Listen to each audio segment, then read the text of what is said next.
আমরা এই টিউটোরিয়ালের মাধ্যমে শেখার চেষ্টা করব কিভাবে QGIS এর অ্যামেনিটিস ম্যাপ তৈরি করতে হয়।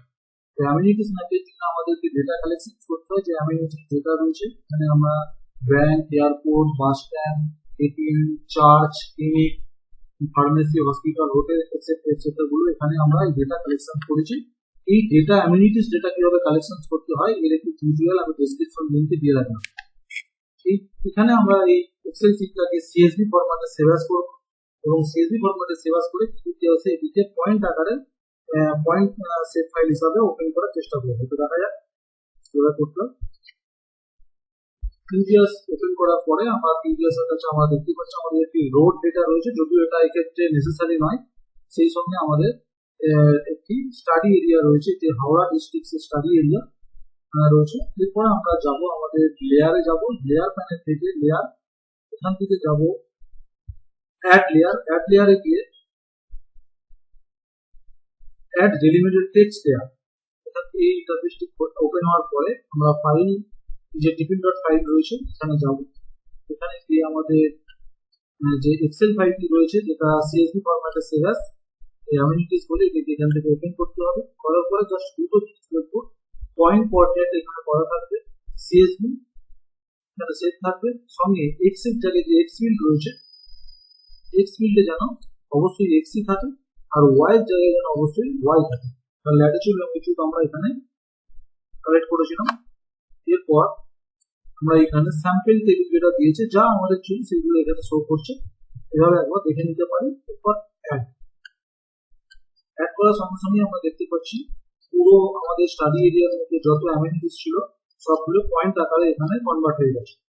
এরপর আমরা এই যে অ্যামেনিটিস পয়েন্ট আছে এর উপর রাইট ক্লিক করবো, পরে প্রপার্টিসে যাব। প্রপার্টিস থেকে গিয়ে আমরা সিম্বলজিতে যাব, সিম্বলজিতে গিয়ে সিঙ্গেল সিম্বলের জায়গায় ক্যাটাগরাইজ করে দিতে হবে। এবার ভ্যালুর যে অপশন আছে ভ্যালুতে গিয়ে আমরা অ্যামেনিটিসটাকে সিলেকশন করার পরে এখানে ক্লাসিফাই করার পরে যতগুলো আমাদের আলাদা ক্যাটাগরি ছিল সেই ক্যাটাগরি এখানে শো করছে। তো সবচেয়ে প্রথমে আমরা এখানে এয়ারপোর্ট দেখতে পাচ্ছি, তো এয়ারপোর্টের উপর আমরা ডবল ক্লিক করলাম। ডবল ক্লিক করে এখানে যে সিম্পল মার্কার রয়েছে এটিকে সিলেকশন করার পরে সিম্পল মার্কারের নিচে গিয়ে আমরা দেখতে পাচ্ছি এসভিজি মার্কার। এই এসভিজি মার্কার সিলেকশন করার পরে আমরা নিচে আসবো। এখানে এসে সমস্ত কিছু আলাদা আলাদা ক্যাটাগরি করা রয়েছে। আমরা এখানে ট্রান্সপোর্টে দেখতে পাচ্ছি যে এখানে ফ্লাইটের বিভিন্ন সিম্বল দেওয়া রয়েছে, তো কোনো একটি আমরা সিম্বলকে এখান থেকে চুজ করবো যদি প্রয়োজন হবে। তারপরে তার যে সাইজটা হবে আমরা এখানে মার্কারে সেট করার পরে যে সাইজ 2 আছে এখানে সাইজটাকে আমরা 5 করতে পারি 5।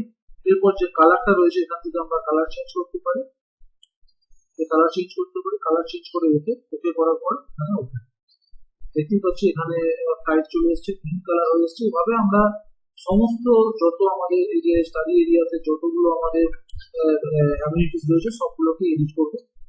এখানে দেখতে পাচ্ছি এই যে ফ্লাইট সিম্বলটা চলে এসেছে। আবারও আমরা যাবো অ্যামেনিটিস এর উপর রাইট ক্লিক করবো, রাইট ক্লিক করে এখানে এটিএম দেখতে পাচ্ছি, তো সেই এটিএম এর উপর ডবল ক্লিক করার পরে এই যে মার্কার সিম্পল মার্কারটাকে ক্লিক করলাম, করে সিম্পল মার্কারের জায়গায় এসভিজি মার্কারের পর আমরা নিচে যাব, গিয়ে এখান থেকে যেহেতু এটিএম তো সেটি এখানে মানি বলে কোনো অপশন এখানে থাকবে, একটি মানির মধ্যে দিয়ে আমরা এটিএম হিসাবে এটিকে আমরা সিলেকশন করতে পারি। করার পরে এখান থেকে ওকে করার পরে যদি সাইজটা ছোট থাকে আবারও আমরা এখানে ডবল ক্লিক করে এই যে সাইজ 2 আছে এই 2টাকে আমরা 5 করে দিচ্ছি। সবকটাকে একই কালারের একই সাইজ এবং ডিফারেন্স কালারে রাখার চেষ্টা করবো। এরপরে এটিএম কে কালার দিলাম, দেওয়ার পরে এখান থেকে ওকে এখানে অ্যাপ্লাই করবো। আমরা এই মানচিত্রের মধ্যে তো যত এটিএম রয়েছে সবাই কিন্তু একটা এই যে কালার চলে এসেছে দেখতে পাচ্ছি, এটিএম এর একটা কালার এসছে বা সিম্বল এসছে। এইভাবে সমস্ত ক্যাটাগরিকে আমরা করে নেওয়ার চেষ্টা করব। এইভাবে আমরা সমস্ত পয়েন্টগুলোর সিম্বলজিকে চেঞ্জ করে অ্যামেনিটিস ম্যাপ তৈরি করতে পারি QGIS এর মাধ্যমে। এবং এটিকে আমরা যখন প্রিন্ট লেআউট বা নিউ প্রিন্ট লেআউটে নিয়ে যাব, নিউ প্রিন্ট লেআউট এখানে একটি রাফ ম্যাপ তৈরি করছে, এটি আনার পরে এখানে আমরা চেক করে দেখবো ইন্ডেক্সটি ঠিকঠাক আসছে কি। এখানে এরপরে এই লিজেন্ড অপশনে এখানে ক্লিক করে জাস্ট লিজেন্ড যেখানে রাখতে চাইছি লিখে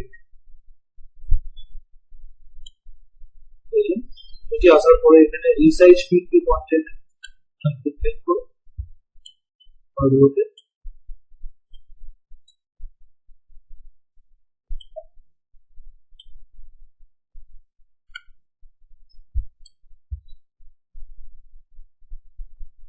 কিভাবে সমস্ত অ্যামিনিটিসকে রিপ্রেজেন্ট করা যেতে পারে।